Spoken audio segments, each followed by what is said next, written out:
That is true. Hair always grows back. Mm-hmm. They might not like it for those 2 weeks, but They can wear a hat or a oh yeah, beanie. yeah. Just take it all off. So overall, school was a good experience. I mean, it started off rocky, but it Good experience with the people that I met, yes, because okay. I had fun. Okay, and you said you still talk to a couple of them, or met? No, I don't, just because we're on different pages. Oh, okay. Yeah, of our lives. Okay. They see me doing the hair, so they'll hit me up like, "Oh yeah, good job."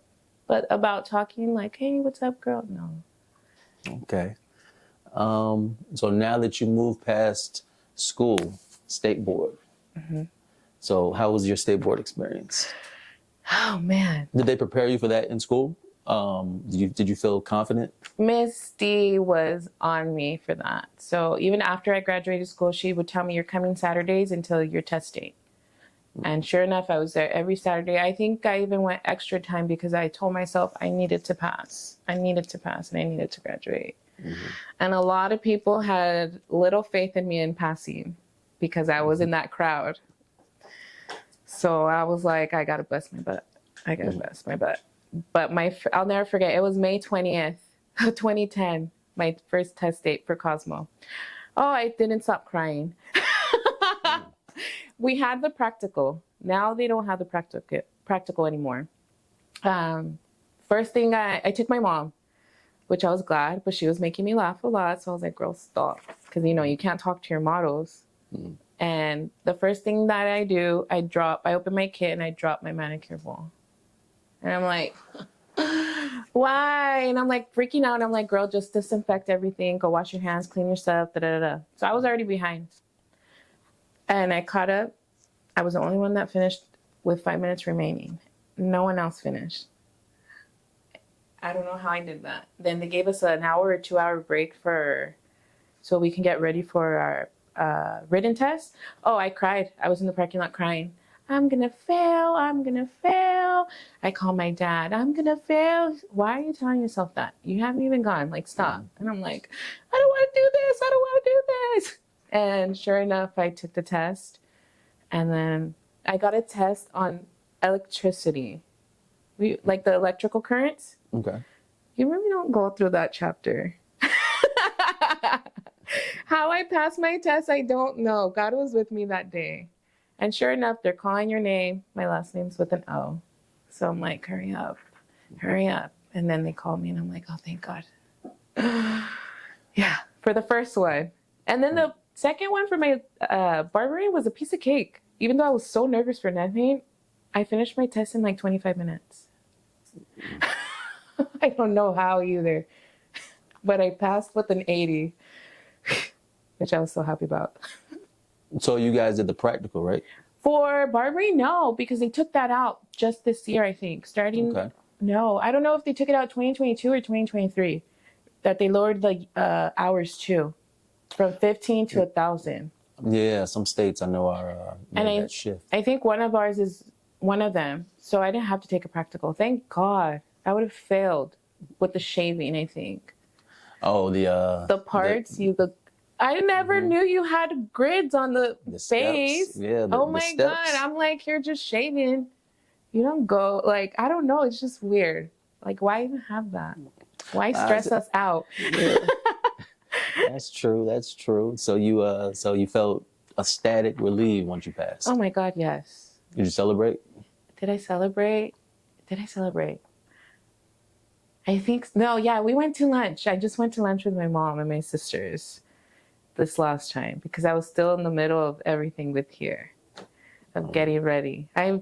This is my baby, so I'm like focusing on this. So I try and, like, I don't party, I don't go out. This is just me. Okay. So after state board, you got your license. Mm-hmm. So what was it like transitioning into a barbershop? That's where you started off, right? Right after you got your license? Mm-hmm. Transitioning, it just felt, I felt protected. I don't know, because I'm doing straight shaves without a license.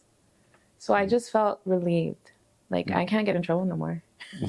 State board can't find me. Mm-hmm. Now I don't have to push my stuff away if state board were to come because I'm not a licensed barber. Mm-hmm.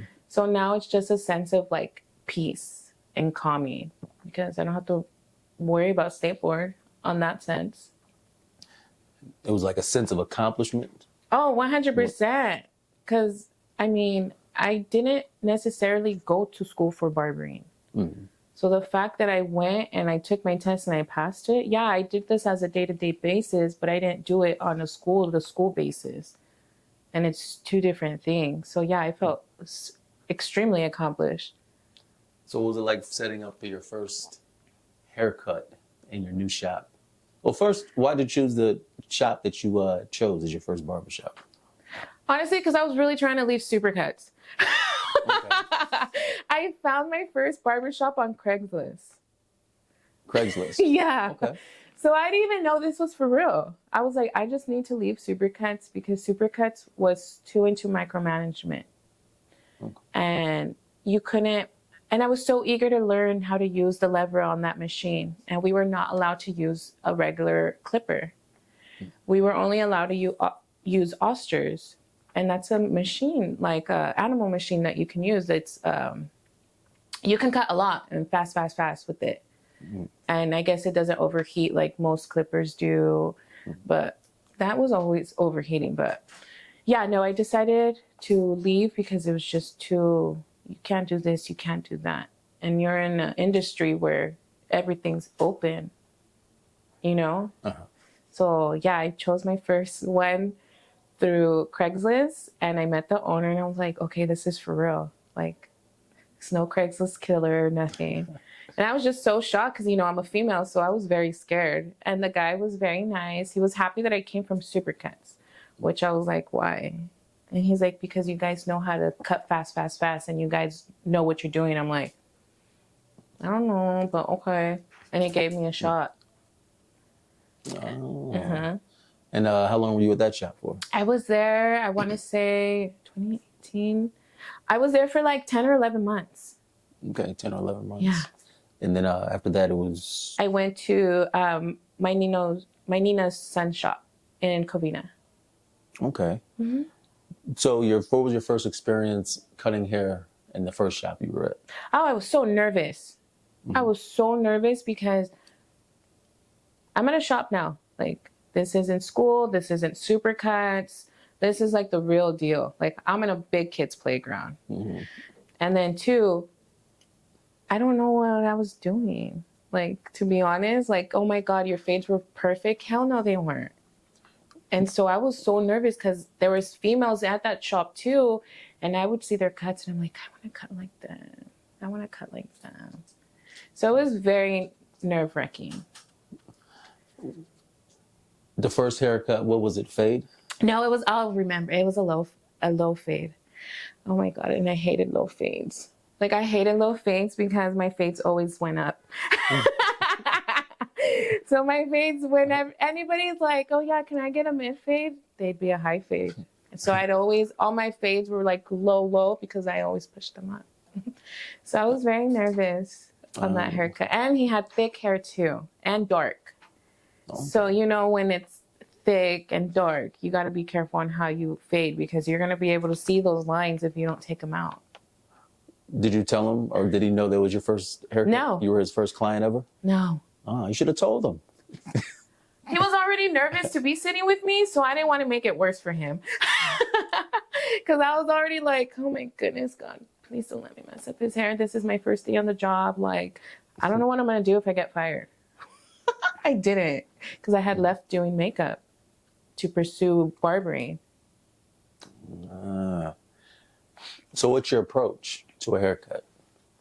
What you start with the back, the sides, the top, like how it depends. It depends on so many factors. It depends if I haven't seen them forever and they have like a big bush on their head, then I'll be like, let's take all that bulk off. And then, yeah, it depends on so many things. It depends on sometimes timing too, because I like to talk a lot. So I go over my appointment. So, but most of the time I'll start with on the sides, just get my guide already in. Okay, so if you're doing like a low fade, would you where would you start? Like the back first, the sides, or the? Okay, so if it Okay, so for a low fade, I'll for sure start on the side because I want to for sure leave enough hair, like density up here. So I'm like, okay, it's a low fade. It's not a mid or a tight fade. Like you need to leave hair. So I'll start on the side for sure with a bigger guard too. So I leave that there, if that makes sense. Okay. Well, we'll get to see it in the demonstration Okay. for the haircut. So pretty much you just base down depending on what their hair looks like. Yeah. That's where you decide to go.